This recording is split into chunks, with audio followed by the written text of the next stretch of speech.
Amen. Praise the Lord, brothers and sisters. Week 4, day 6 of our Holy Word for Morning Revival. And let's read the verses. 2 Timothy chapter 1, verse 2. To Timothy, beloved child, grace, mercy, peace from God the Father and Christ Jesus our Lord. James 2, chapter 2, verse 12 to 13. So speak and so do as those who are to be judged by the law of freedom, for the judgment is without mercy to him who has shown no mercy. Mercy triumphs over judgment. All right, 2 Timothy 1 2, it mentions grace, mercy, and peace. So here, Paul does not greet Timothy merely with grace and peace, as in many epistles, but with grace, mercy, and peace. So this is very meaningful. Grace is God enjoyed by us. Peace is the result of enjoying God. But mercy is added here because of our weakness and failures. So Timothy was a young co-worker bearing responsibility in a difficult situation. So mercy was especially needed. So this shows us that in the Christian life and in the service to the Lord, we do not only need grace to supply us, but mercy to cover us. Mercy reaches us when we are in a pitiful condition, when we feel short, weak, or inadequate. Mercy becomes our experience of God. And from this mercy, grace flows and peace follows. In another one, in James chapter 2, verse 12-13, it mentions about living under the law of freedom. So James tells us to speak and act as those who will be judged by the law of freedom. And this law is not outward regulation. It is the inner law of life operating within us.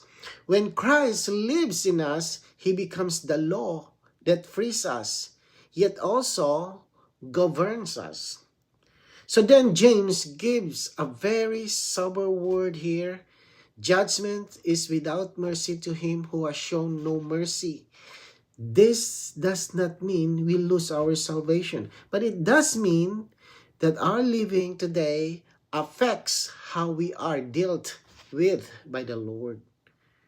If we are strict, harsh, and merciless toward others, we put ourselves under judgment. But thank the Lord, right? Mercy triumphs over judgment. When we live by mercy, when we forgive, cover, and bear with others, mercy becomes our victory. Mercy does not ignore righteousness. Rather, it fulfills God's intention by expressing his heart. So let's read the paragraphs. Only in 1st and 2nd Timothy, among all his epistles, did the apostle include God's mercy in the opening greeting. God's mercy reaches farther than his grace.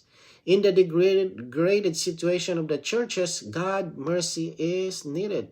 This mercy brings in God's rich grace, which is sufficient to deal with any degradation.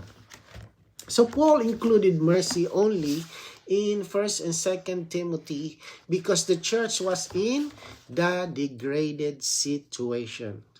So grace supplies us when things are normal, but mercy reaches us when we are in a pitiful condition. So mercy goes farther than grace. When mercy reaches us, it brings in God's rich grace.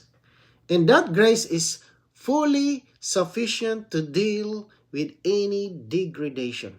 Right, let's read that today's reading. Amen. To despise a poor brother is to have no mercy.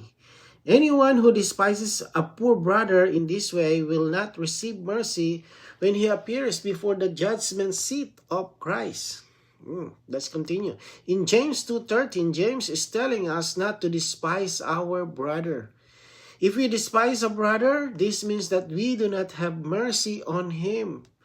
Then when we come before the Lord to be judged, He will not show mercy to us because we have not shown mercy to our brother.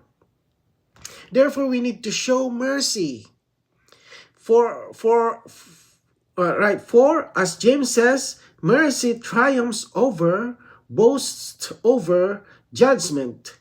If we have mercy on our brother today, we will receive mercy from the Lord at His judgment seat. Right here, this word is very sober, let's say very practical, right? To despise a poor brother, whether poor materially, spiritually, or in condition, it is to lack mercy. Mercy is not a feeling. It is shown in how we regard and treat others. When we look down on a brother, we place ourselves above him. And that attitude shuts the door to mercy. So James connects our daily living directly to the judgment seat of Christ. This is not a matter of salvation, but of the Lord's governmental dealing with us. If we do not show mercy today, the Lord will deal with us without mercy in that day, in the judgment seat. The principle is simple and serious. How we treat others is how the Lord will treat us. But there is also a great encouragement here. Mercy triumphs over judgment. Okay? So when we forgive and bear with our brothers, mercy becomes our victory.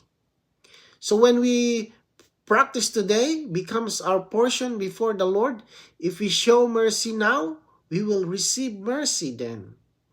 So this reminds us that the Christian life is not about being right, but about expressing God's merciful heart. Mercy today prepares a joyful meeting with the Lord tomorrow, right? Today, enjoy the Lord, enjoy His mercy.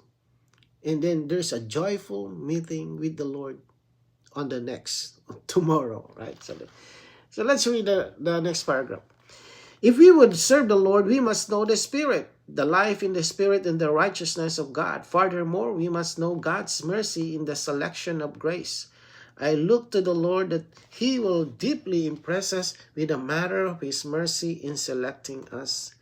Do not put your trust in what you are able to do or in what you plan to do.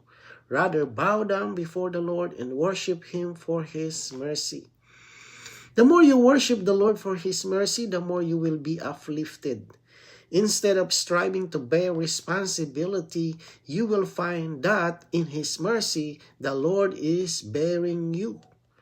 We all need to know that the Lord in this way. What a mercy that He has selected us, predestinated us, called us, and placed us in His recovery. For our future, we trust not in ourselves, but in Him and in His marvelous mercy. Everything regarding us has been initiated by the Lord. All is of Him, nothing is of us. I can testify that the more we worship God for His mercy, the more we are deeply in His heart, and the more we are one with Him.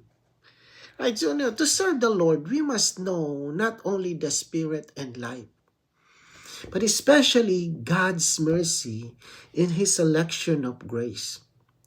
Our service does not depend on what we can do or plan to do, but on the Lord's mercy toward us. So when we bow down and worship Him for His mercy, we are uplifted and brought into rest.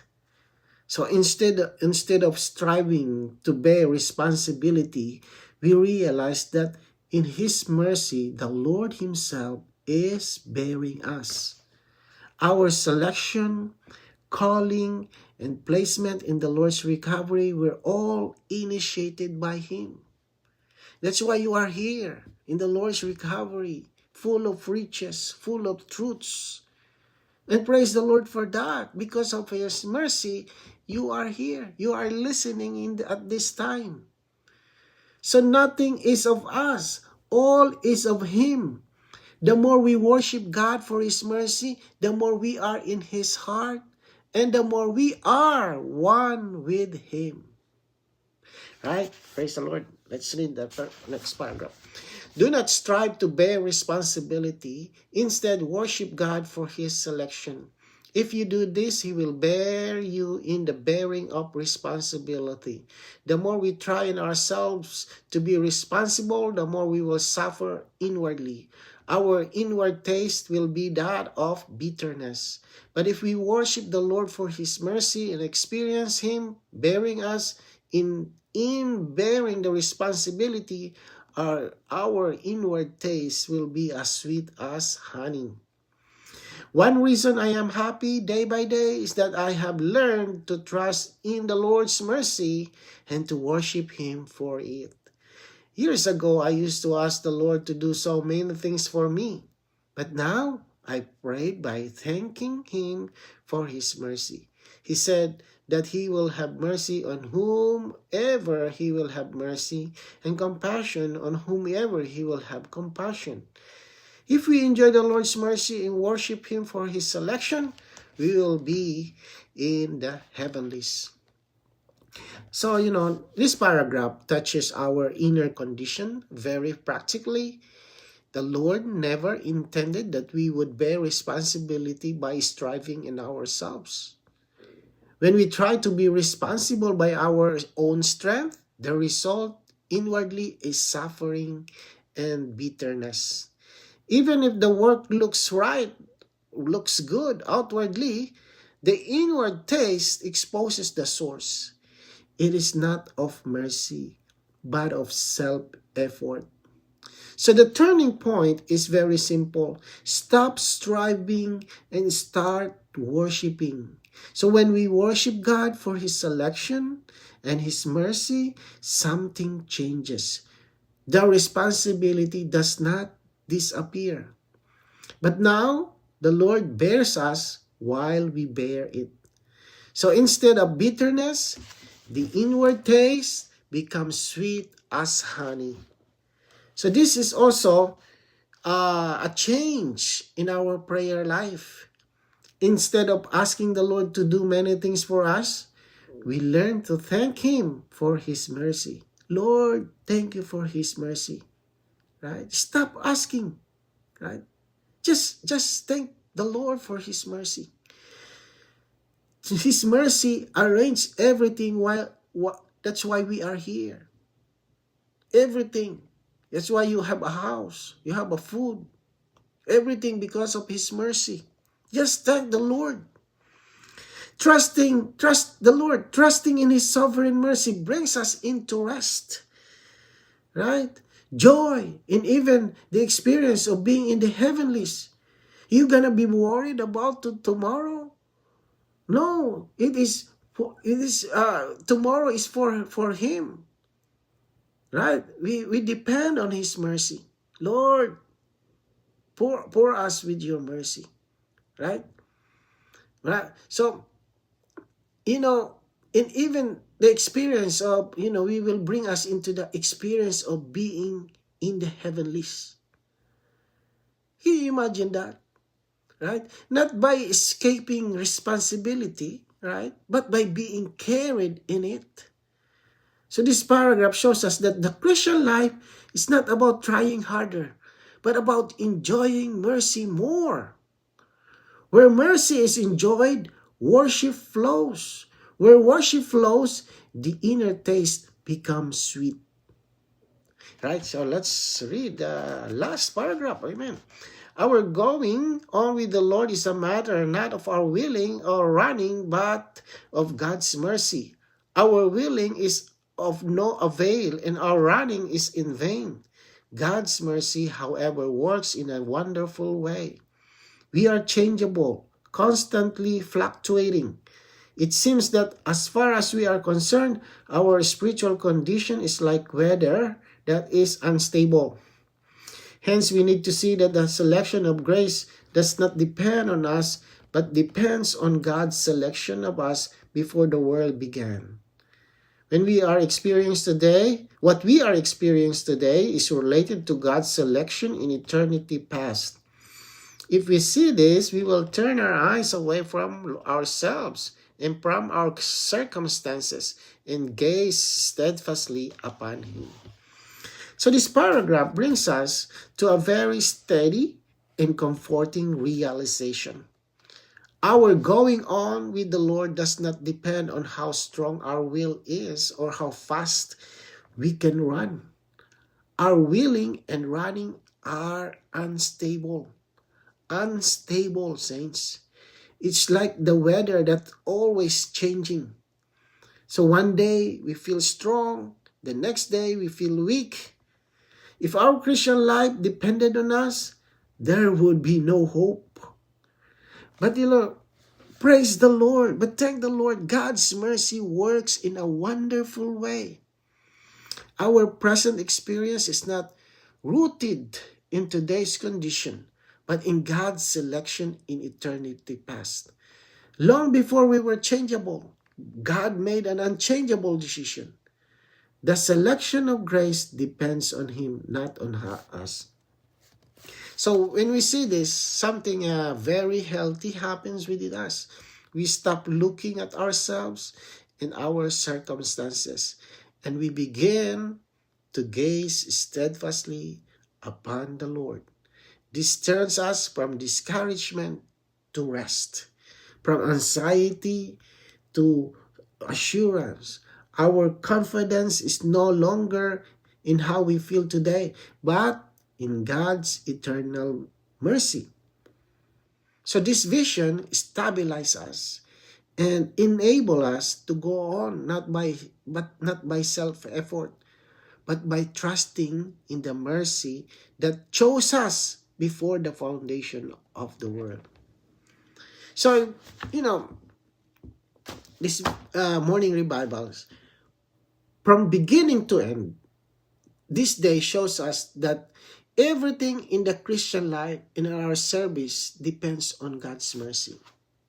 Right? Mercy reaches us in our weakness, brings in grace. The